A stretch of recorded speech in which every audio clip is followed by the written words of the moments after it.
When I was growing up in the early 2000s, I rarely had any exposure to many big game mascot franchises. The only ones I had seen were Mario 64 and Pokemon at my cousin's house, or my Sonic 3 and Knuckles CD for our family computer that used keyboard controls. And there's no way in hell my tiny little hands would be able to reach any sort of playability on that PS2 port Windows XP Nightmare Dinosaur. And if you're old enough to remember anything before the Nintendo Wii, and you probably remember going down to your local Walmart or Target and trying the demos for the latest video games. You know, looking directly up, at a 90-degree angle, with an impossibly short cable, trying to play a children's game! Why? What the fuck? Now I'm sure it sounds like I'm just rambling, and don't worry, I'll get to that point, but I wanted to share my magical 2003 experience with one of my favorite games.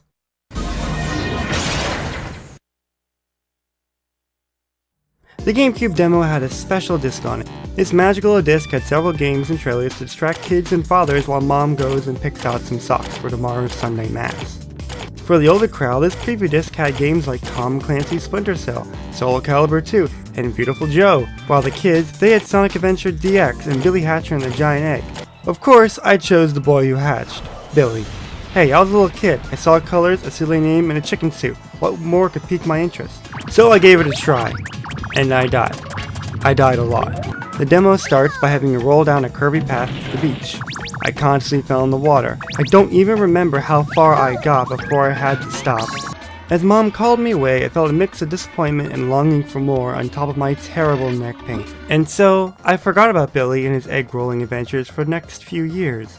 By then I had my own GameCube and several games for it like Mario Sunshine, Sonic Heroes, and Pokemon Coliseum. Every time Dad and I would go to our local GameStop, I would poke through the games and see if I could find anything. Dad would try to speed me along by suggesting a game, and I usually would have turned down whatever he chose, until one day he grabbed Billy Hatcher. Not because it was a wicked good price or that he knew that I would love it, he was just getting my attention with it because he liked to call me a chicken as a kid and he knew that would rile me up. So of course, I bought it and took it home with me. First thing that got my attention was that it supported multiplayer. As the older brother, I was naturally used to thrashing my younger sisters on Mario Party, so it was another game to feed my dominance as the eldest child. My sisters and I loved it. We rolled around in eggs, collecting fruit, hatching the eggs, collecting animals, attacking each other with the animals after spending an hour on just one round. Basically Ark Survival Evolved. We had names for a few of them too. We knew some of their names from the manual, but we called this one Chelk, Bunnybird, Lion, Sharky, Ostrich. We weren't very creative children. I guess the point I'm trying to convey is what this game was for me and my siblings and how much we enjoyed it. I was never able to get super far in the main game because I was a kid and I sucked at video games that weren't Spyro the Dragon or Pokemon Ruby. So what was the reason for that build-up? Why did I ramble about quality family time with a video game about kids rolling around eggs? I don't know. I don't have a direct focus for this video, but I would like to talk about what I think of the Billy Hatcher game now that I'm an adult. So, Billy Hatcher and the Giant Egg. How do I begin this? You're a young blonde boy named Billy, who is overslept for his outing with his friends. He and his friends see a small chick that is being attacked by a crow, so Billy beats the fuck out of it with a stick. But it is then revealed that the chick is actually the chicken god of Morningland. Billy and his friends are then taken to the new world to be the chosen heroes. After donning the hero's rooster outfit, Billy Hatcher and his friends, Raleigh Roll, Chick Poacher, and Bantam Scrambled, set off to free Morningland from the evil crows. Each level until the final boss is structured in the same method, with a few varied level challenges moved around. You arrive at the new level, the hearty Let's Go, and set off to find the trapped chicken elders. Roll them over fruit and then hatch them to obtain this game's power star, an emblem of courage. The next level will always be a boss fight. This is what I'd usually consider what a developer would have put into place in order to keep the game kid-friendly. Like, allow a child to do what they're able to do and then beat the game for their own success, while the older crowd can appreciate the value in getting all the MacGuffins and meeting all of the challenges. But that didn't really happen. You see, there's only about 6 levels. You need about 20 or so emblems to enter the final level. So if you try to move on to the final level, the game will actually spit you back onto the stage selection screen after you've trudged your way through the sand stage until you have gotten 20 emblems. Therefore, since you only have about 12 emblems at that point, you'll need to go through the stages to pick some levels.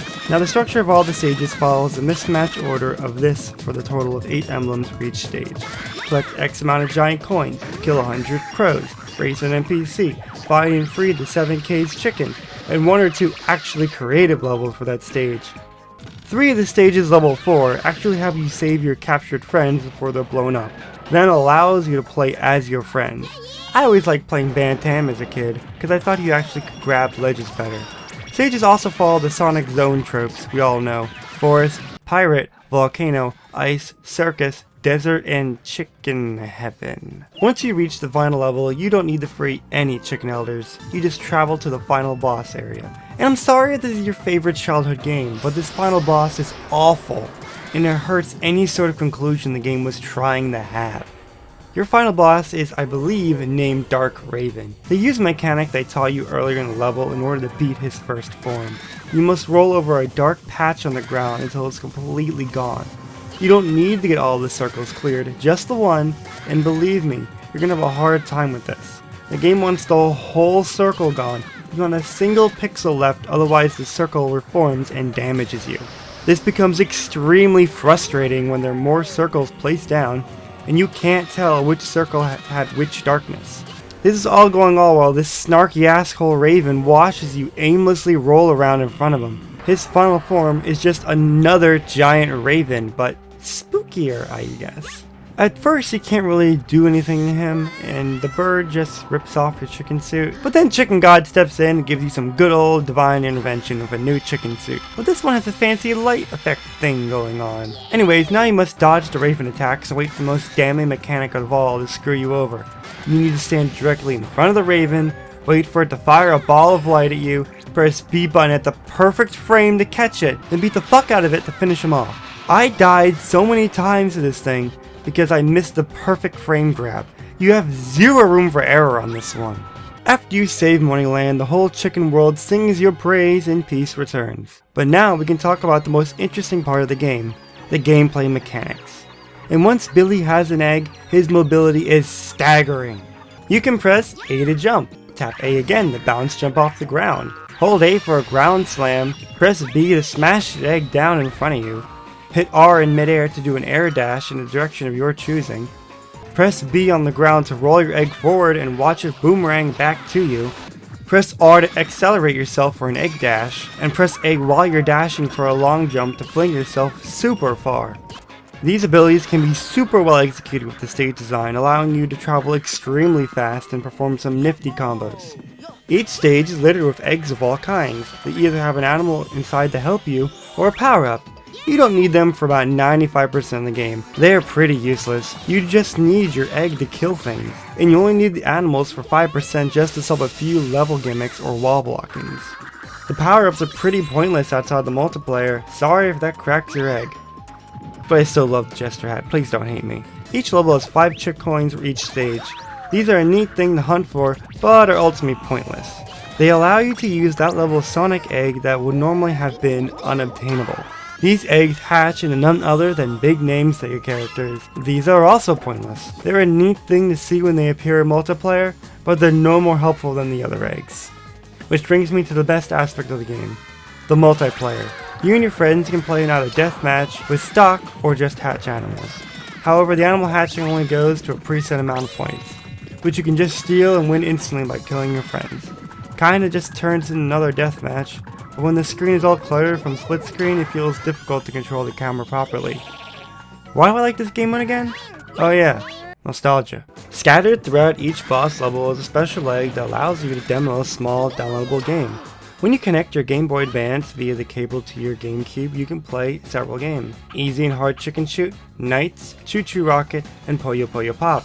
Chicken Shot is bad. It's just a terrible top-down game where Billy must roll an egg over some crows. Hard isn't hard at all. Knights is entertaining. I have no experience with the games yet, but I should probably give them a shot. I can't do Choo Choo Rocket since I'm a little slow, but my sister is surprisingly good at the game. But Puyo Puyo Pop was great. Lining up the colored dots to clear the screen against another player is very satisfying. It reminds me of Pokemon Puzzle League for Nintendo 64. I probably should get the new game for the Switch. So that's what I think about Billy Hatcher and the Giant Egg. A level young boy with the ability to roll eggs. Sure, the game is littered with issues, and I might only like it because of nostalgia, but I think it's an amazing platformer nonetheless. Give it a try if you ever get the chance. I'd like to hope for a sequel, but this game's poor sales have probably doomed any chance of that ever happening. This has been Saffron, thank you for listening.